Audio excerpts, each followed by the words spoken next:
pirate, a concept that has been tackled in many forms of media that has spawned its own plethora of iconic characters, from the ocean itself to the sky above. Yeah, but what if we took some of gaming's most iconic female pirates and put them to a battle to the death? Risky Boots, the queen of the seven seas and arch rival to Shantae. And Tron Bonne, the heir pirate and only daughter of the Bonne family. He's Demon and I'm Archer. And it's our job to analyze these characters to their foes, going through their feats and their faults, to see what would happen when these two fictional characters collide. Ah, the glorious place of Cinquenland. A place full of many islands that is home of the nice natives of Scuttletown, the undead isle homes of zombies and spiders, and the forgotten deserts, and much, much more. But today we are going to the seven seas of Sequin to meet up with the greatest beings of the sea, the pirates. Originally watched and ruled over by the pirate master himself. The guy was truly evil incarnate itself. So much so that the genies of the world decided to work together to kill and seal him away on a deserted island. But would you be shocked that his right hand was the main reason he even got captured? Yeah, his right hand herself was none other than the new queen of the seven seas, Risky Boots. It's kind of messed up actually. You see, Risky wanted the power of ruling the seas, so she hatched a plan to fully get rid of her boss and take his group, the Tinkerbats, for her own. It went so far to the point that she actively wore his old skull as clothes for her attire. Wait, you're telling me that stuff ain't just like skull decorations? That's a literal skull and jaw that she parades around in the pride? That's badass. Now, I don't know if she did it for style, trophy, or to just mess with her old boss, even in death. Who cares? She's the type of gal I will share a barrel of rum with. The type of girl who will walk in and own the place without saying a word, because her pirate gear would do it for her. Like the famous pirate sword scimitar, the most classic pirate melee weapon in history. While originally made for medieval knights to be able to swing easier on horseback thanks to its very lightweight material, people like Risky use them for quick slashes to disarm close-by enemies. Her hat can be used as a glider to get to faraway places, her boots are enchanted for her to run at quick speeds, and with it she can run through spikes, water, and even lava. And why, yes, she has never shown this, Shantae has with the pirate boots, and since those belong to Risky, safe to assume she can do it also. Then she is nothing about the trusty flintlock pistol. This puppy is small for easy travel and can shoot infinite amounts of normal rounds, can be turned to shoot faster, fire spread, and lastly somehow made it able to shoot heat-seeking rockets. Oh, come on! Get it away! I love it when we talk about dangerous weapons that ends up hurting him. Alongside that, she has flares, an amazing cannon jump weapon which propels her into the air and damages enemies from above. And then if she needs to, she can summon her amazing army of Tinkerbats whenever she needs help. That's nothing compared to the genie lamp. You see, during Shantae's second adventure, Risky got her hands on this lamp and basically took all of Shantae's magic away and, well, became a dark Shantae, you can say. With this, she had all the magical capabilities of Shantae herself, using spells, turning into different animals, all the funny dancing girl powers, and this helped her with scaling to the genie's many feats. Like the time they decided to join together to defeat the Pirate Master himself, who created this giant storm around Scuttletown. We talked about this feat before, in which we compared Scuttletown to Istanbul thanks to the Turkish inspiration. And with that, we said for Shantae to beat the Pirate Master, it would take around 10 megatons of TNT, enough to, well, destroy a town to a city. Alongside that, she has and can dodge bullets, cannonball fire, and was able to react to the Giga Mermaid's electrical attacks point blank. Given this is more so electricity over lightning, the speed you need to dodge these point blank is around a Mach 5 easily. But outside that, she doesn't have much despite being the main baddie of the series. And there's occasions where she gets so full of herself, or planned to go her way, but good thing she had her Tinkerbats and sometimes Shantae on her side to be able to rule the seven seas as its true swashbuckling queen. Not many can match Risky Boots, and the ones who tried, well, they're sleeping with the fishes.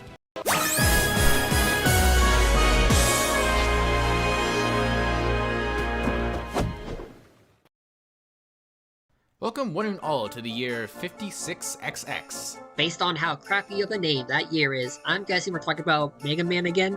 Yep. Aight. We talk about classic series, maybe some more Mega Man X. Nope. Instead we're covering a different series of Mega Man. Star Force? No, the other one. Battle Network? The other one. I got it. We're tackling the Archie Mega Man. Legends! We're tackling Legends, Demon. Huh. Never heard of it. You're the reason why Capcom won't make a third game. Well, anyway, it turns out in the year 56XX, most of the world is a big frickin' ocean. Where there are oceans, there are pirates. Pirates of all shapes and sizes called the new aquatic Earth home.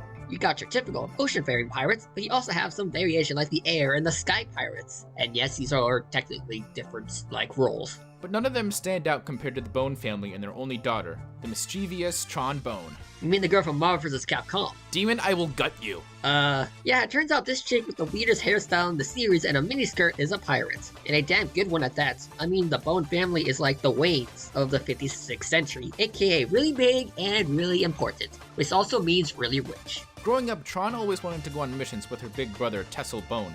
But since she was his only sister, he forbade her from participating in heists with him to keep her safe. Because it turns out Tessel loaned some money from this even scarier pirate, Lex Loth. Yeah, it turns out loaning $1 million from a scary pirate guy is not very good. So when Tessel went to pay up, he got captured along with his younger brother Bonne. Upon hearing the news, Tron set out to raise cash to free her siblings. But luckily, she wouldn't go at this with nothing. With her arsenal, she would make sure things were under control. With her surfbots, she has an army of adorable, oversized Lego figures. These surfbots are under her command and will do anything for Tron. While they may act cowardly, they can be steadfast and stubborn. No two surfbots are alike, and all of them have a different personality. But slight issue, they're borderline harmless. But luckily, she has other tools for cons besides those Legos. She has a freaking mech. This mech is called Gustav. It's one of Tron's greatest weapons. Its left arm can be replaced with a weapon and throw objects with the right arm. It can also turn into saw blades, drills, guns, and a couple other things. Hell, even the surfbots can pilot. The weaker model of Gustav was capable of beating Colossus, an even bigger robot that's 200 feet tall. I mean, to be honest, Archer, the one in Marvel vs. Capcom is kinda cool, not gonna lie.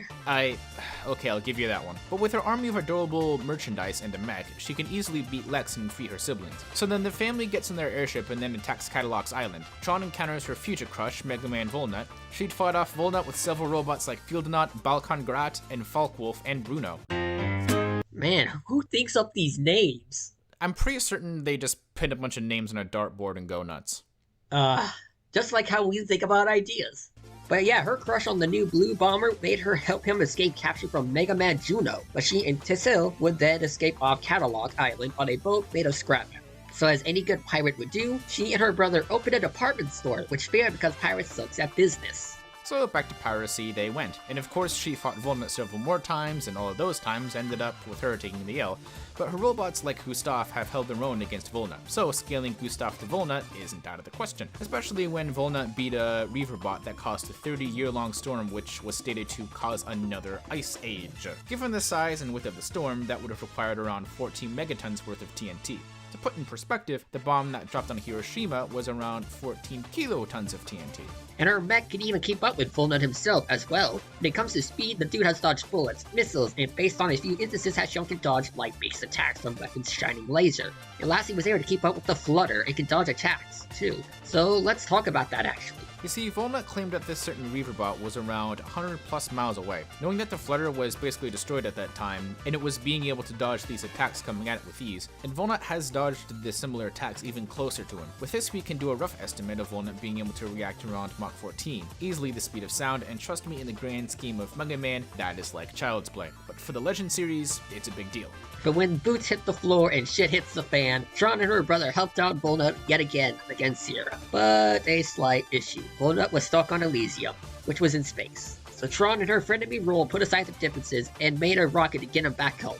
But until Capcom decides to start re-releasing Resident Evil 4 on everything, like looking at you fucking Resident Evil 4 remake on the PS5, Tron's accomplishments and tales will go down in Shanty's tales and even in Legends. Yeah, that's right, I'm back! Okay, the combatants are set. Let's finish this. Will Tron Bonne end up in some risky business, or will Risky Boots become a mere legend? It's time for these two fictional characters to collide.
Man, Shantae can't seem to catch a break on this show, huh?